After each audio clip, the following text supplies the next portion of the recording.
MotoGP has a problem right now. And it's not on a track. We've got momentum building, storylines forming, and then nothing. A long break in the calendar, and it's killing the rhythm of a season. So what fills the gap? Rumours. Big ones. Riders' moves, factory pressure, and questions around where this championship is actually heading. And today, we're not just reacting to it. We're going to be calling it out.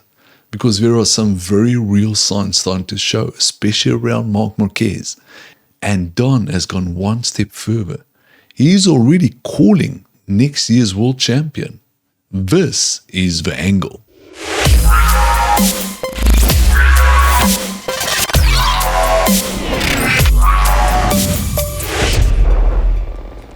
How are we going, Don? Yeah, we're all good in yourself, mate. What's been happening your side? I've pulled my hair out. There's no MotoGP to watch, man. I'm bored out of my skull. And we got another whole 2 weeks to go. Geez, I know people have been criticizing the award. Petrol price and this and that. We're going. There's no MotoGP. How dare they? I mean, invading Iran is not worth it only because of that and nothing, if nothing else. Yeah, it's just not fair, Don. All this warfare and now everything is blocked, and I believe that Dubai MotoGP is probably in the firing order because of that. What's news out of MotoGP, Paddock? Well, okay, I think this week we said let's talk about rumours. Now, there's a whole lot of rumours about different riders having signed up all over the place, and here's the interesting thing: is normally all of these get announced sort of as they happen. And yet now we're going into our fourth round and they still haven't been announced. And they say this is because of something called the Concorde Agreement.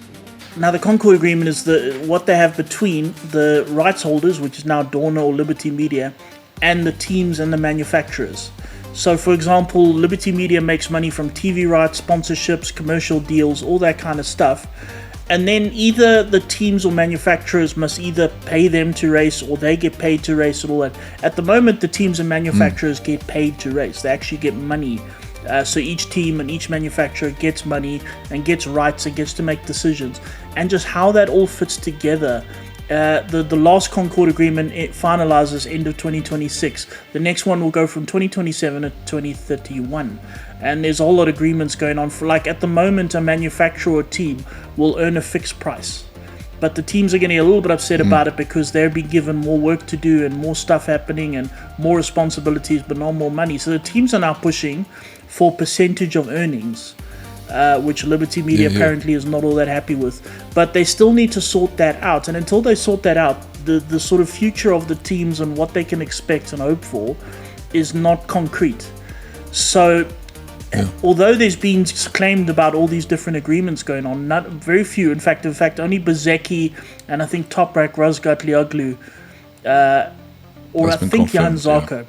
Yeah, they're the only ones confirmed for next year. So at the moment, it's kind of predicted that a lot of the teams have handshake agreements or preliminary agreements, but none of them are officially signed because they don't yet know what their sort of commercial sort of future holds for next year. So as soon as that gets sorted out, then we get all the announcements. But I thought let's go over some what people say, and a lot of, I mean, even like when you watch like After the Flag, which is sort of the official MotoGP kind of show, even there they sort of talk about stuff being absolutely done. Now in the past we wouldn't say that unless it were actually done, until the teams themselves actually come up and make official agreement. But even like the official MotoGP commentators are now saying, well, looks like this is happening. So we thought we'd go through some of them. Shall we do that? Yeah, and obviously I'm gonna start off straight with my favorite little guy. And rumor has it that Ayagura is going to leave Trackhouse and go to Yamaha. I don't know about that. Yeah, which is sort of interesting in a way. I would suggest that's a kind of a money thing. I mean, it's a bit tricky because now Yamaha obviously this year they've moved from a inline 4 to a V4. And they are struggling a little bit. Their bikes, they're by far the least competitive motorcycles on the track right now.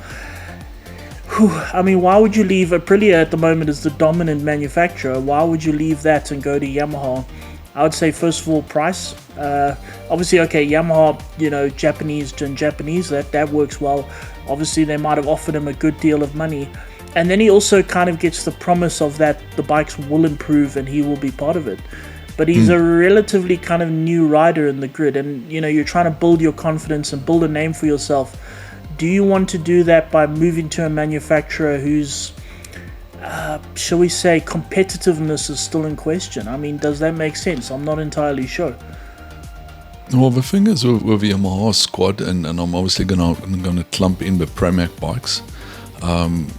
It seems Fabio Quartararo, the rumor more is rife that he's going to Honda. Whether or not that is true, it's not been confirmed. But say he were to go to Honda, the move apparently is Jorge Martin, who has a history of upping and leaving, and we know last year he wasn't happy with Aprilia, might be joining Yamaha with Ayagura. Then Toprak we know is signed this year and next year. I'm pretty that's a 2-year contract, so we know Toprak is there. And then obviously Miller is still sitting in there as well. And I think that's a pretty competitive squad, especially with Jack Miller on there. He's the old guy in the squad, but he's got a wealth of knowledge. It's true, but I don't know. The Miller one isn't confirmed yet, as far as I know. Toprak is confirmed. He's with Pramac again next year. Yeah, and all right, they stay there, get better at it, get used to it, beat all the official factory motorcycles.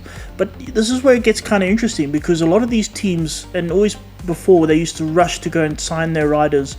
I mean, in the old days, you could go all the way till the end of the season and still be signed up for, this is now like 500s and that. You could go all the way to the end of the season and then start in the off season, start talking to teams about where you're riding next year.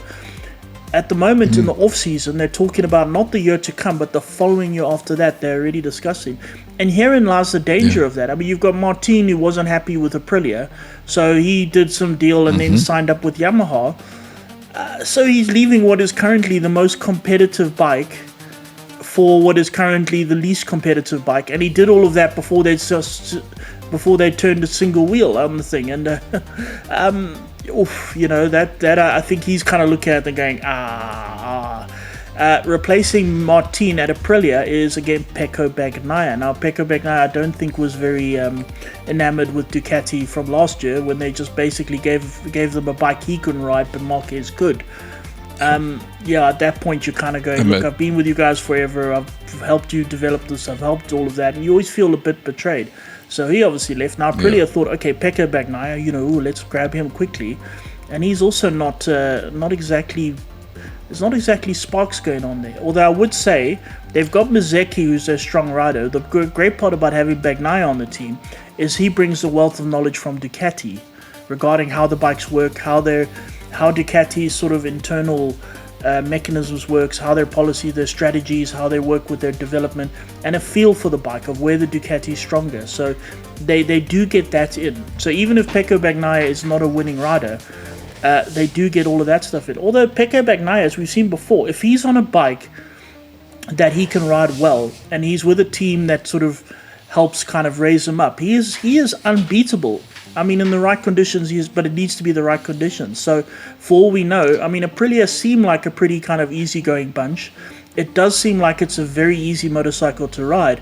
So, for all we know, Bagnaia's going to get on that thing and absolutely fly, where, he couldn't with Ducati. So, who knows?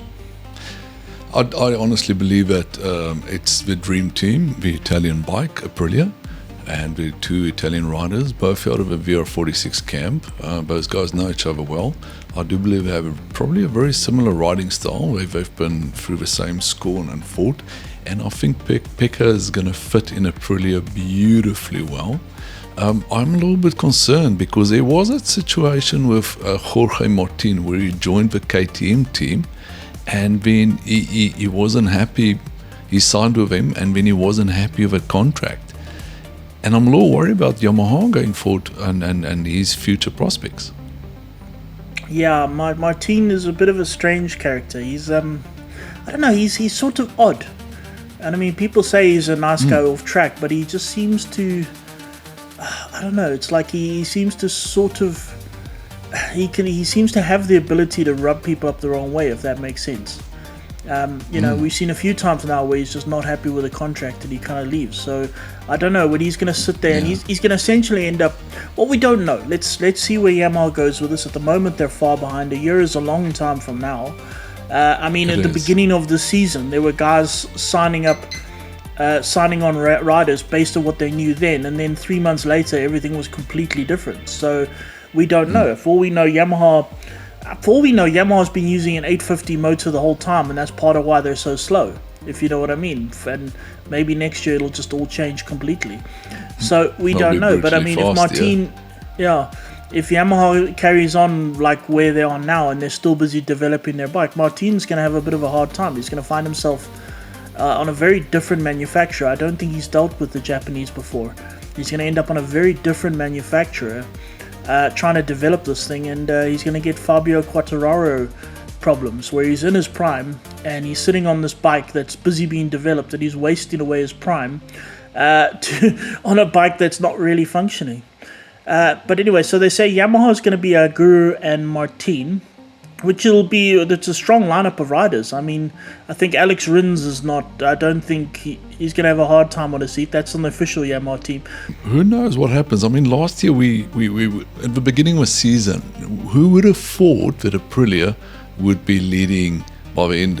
Having those 2 wins at the end of the season and 3 on a trot in the beginning of the next year. Who would have thought? And we don't know what's going to be happening there. It sounds like Alex Rins is out, like you say. There's Toprak there, and he seems to have a lot of potential. And I did see some rumors of as a Bullier out of Superbike, World Superbike, wanting to get into MotoGP, but they say there's just no spaces for him.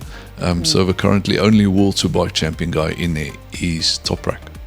Well, the problem with Balega is that he couldn't beat Toprak. Balega on exactly is the better Ducati, couldn't beat Toprak. So you've got a rider not as good as Toprak. Why would you? Rather, and they've got a few Moto2 riders that look rather good. Here's the thing about Toprak, though, and what might change everything and might just it's a complete spanner in the works, and this is where all the unknown is going to happen. I know we talk about what's happening at the moment and what's going to happen next year based on what's happening at the moment, but next year they move from Michelin to Pirelli. Now, Toprak knows those Pirelli tyres very well. They suit his riding style. He developed his riding style on Pirelli. I think that's going to just put a giant cat. Before we know, Yamaha is going to get on these Pirellis and immediately be fast. Whereas riders like Aprilia, a lot of them, I don't know if they're going to be using the same sort of tyres that a World Superbike uses. I mean, I can't see them particularly developing a very different tyre, in terms of the amount of money they spend and all of that. I can't see them developing a completely different tyre. But where it's going to be a problem is for the likes of Aprilia. They do not currently have a World Superbike team, so they don't have a lot of kind of information on them. So I don't know if even that'll make a difference. But Toprak, I think, is going to be a lot better next year, regardless of where he rides. And then the rumour more obviously is around Gresini with Aldegear being moved by Ducati, because a lot of people might not know this. Aldegear's contract is not held by Gresini, it's held by Ducati. They offered him a ride out of Moto2 with Ducati, and he's been riding on one of the bikes in Gresini, but he's been moved to VR46. Now there's a lot of rumours that Gresini they're not sure what they're gonna be doing, and it seems they might swap onto a Honda for next season. I don't know how true that rumor is, but that rumor is going around. They have been talking about moving across to Honda, although we're not entirely sure that's going to happen. So you got the VR46 team that currently has Digi and Morbidelli. Morbidelli's been there for a long time and not quite. Well, he features in the sort of most number of long lap penalties. I mean, maybe he'll get those. It's between him and Marquez, I think. But he hasn't quite, so I don't see him kind of hanging on that much for next year. But so the rumor is that they're going to move Aldegear across to the VR46 team, which is kind of interesting because it'll be the first time a non-Italian is in the VR46 team. But I suppose that's how it works, and especially VR46 will be happy to do it if they get Ducati backing, because it is one of their riders, and they still have DG who's doing very, very well, and he'll still be in a. It'll help promote themselves with Ducati. Yeah, sure, no problem, Ducati. We'll look after your rider for you. And Ducati goes, see, we like VR46. We help a lot, yes. But then that leaves Gresini. So they've got right now, what have they got? They got Aldeguer and Alex Marquez. Now, Alex Marquez is rumored to move to KTM. We'll talk about that now, which would leave them with absolutely no riders whatsoever. And the current kind of theory is that Holgado, will move up from Moto 2. Out of Moto 2, that's right. Okay, fair enough. I mean, decent rider.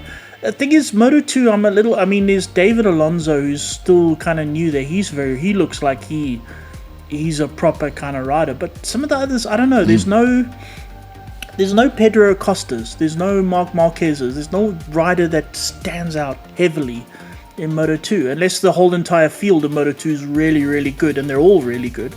But I don't see a rider that's just absolutely fantastic.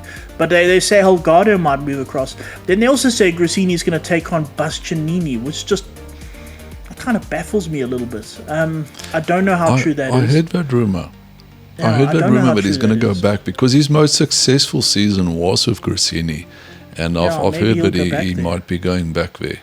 I presume that hasn't been signed yet, and Gresini's going to have the luxury of sitting back. There's a few good riders that are kind of looking for rides, and I think Gresini's got the luxury of sitting back and going, okay, well, let's see where they go. There's more riders out there now than there are kind of seats available. So if I were Gresini, I would sit back and relax. Maybe Bastianini will come good. Maybe he'll keep up his Kota performance. Let's see.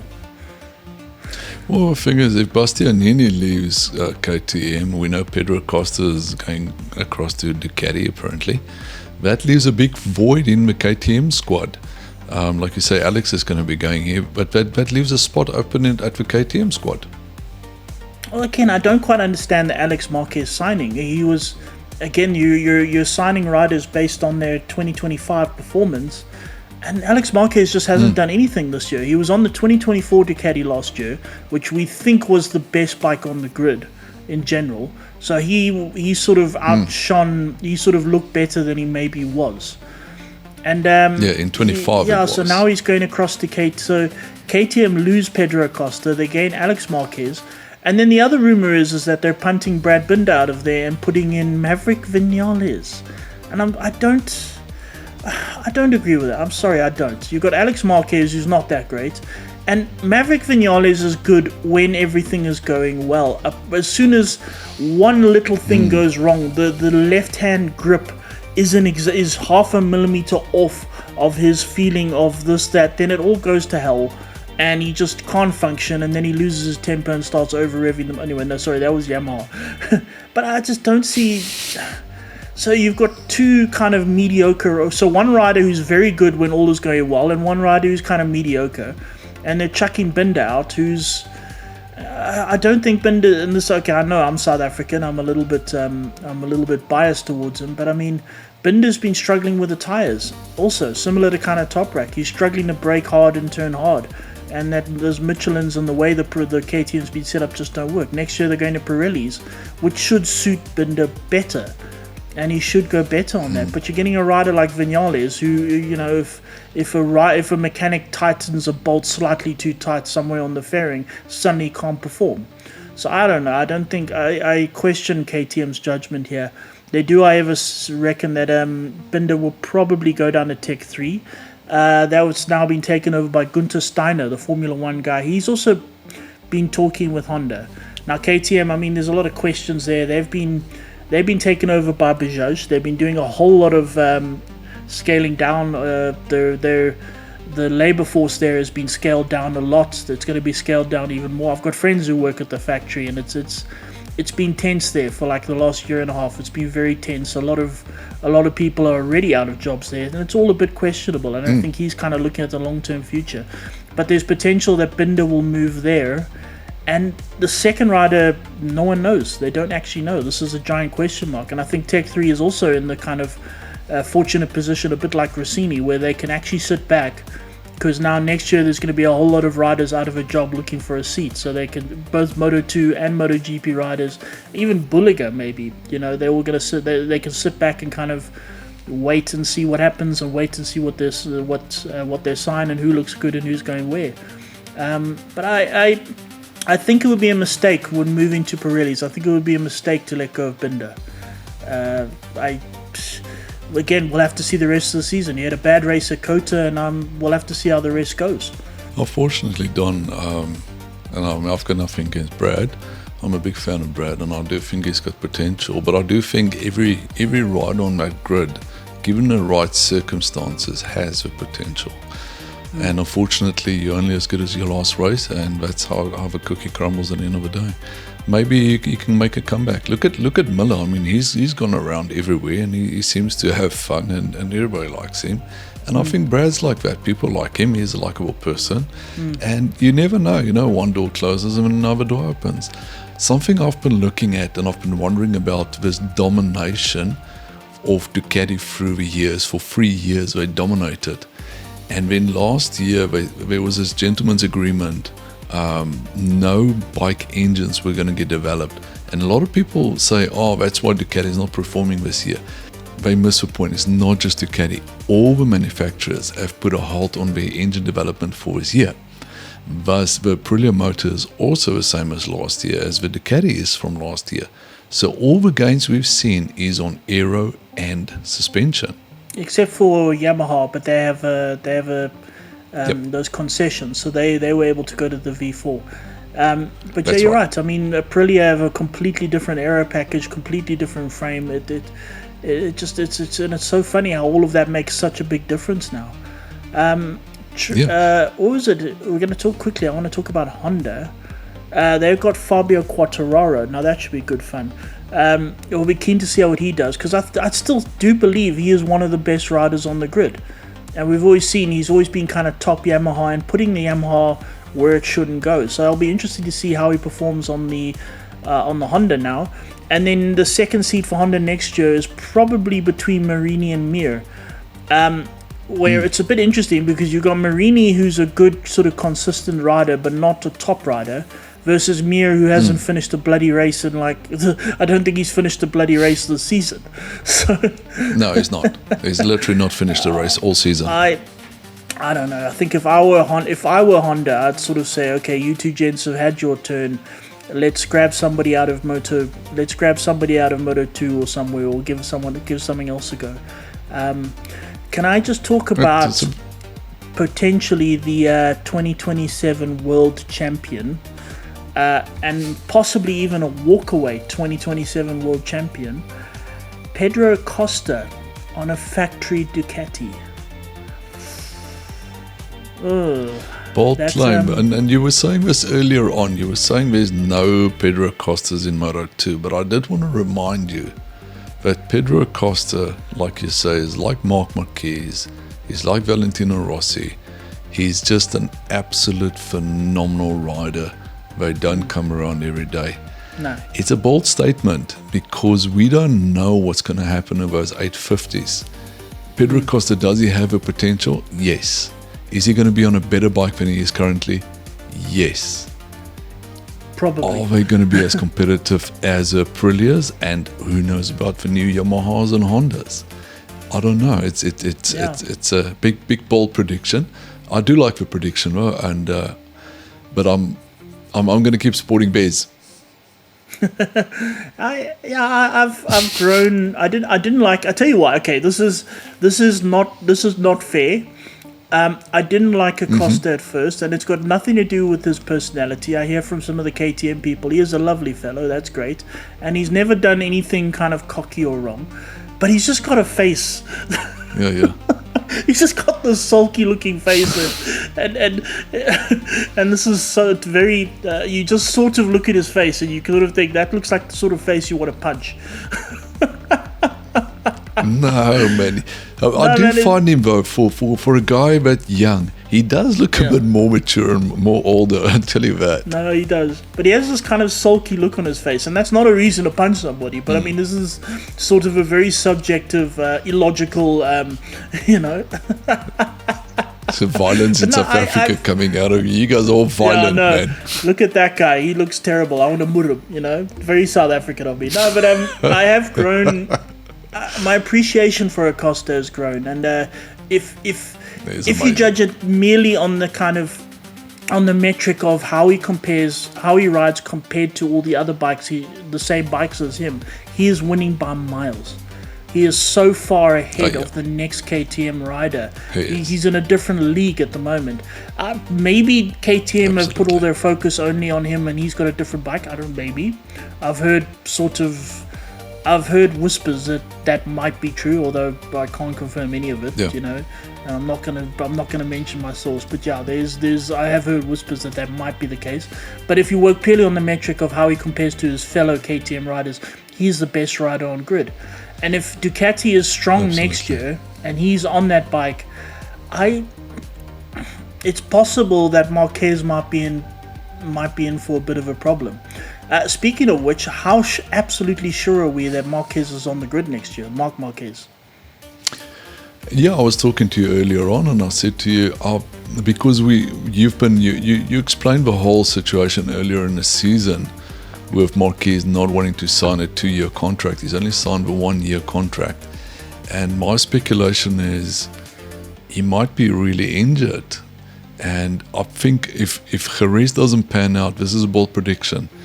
If Jerez doesn't pan out, I think there's a 50% chance that Marc might retire in the very near future.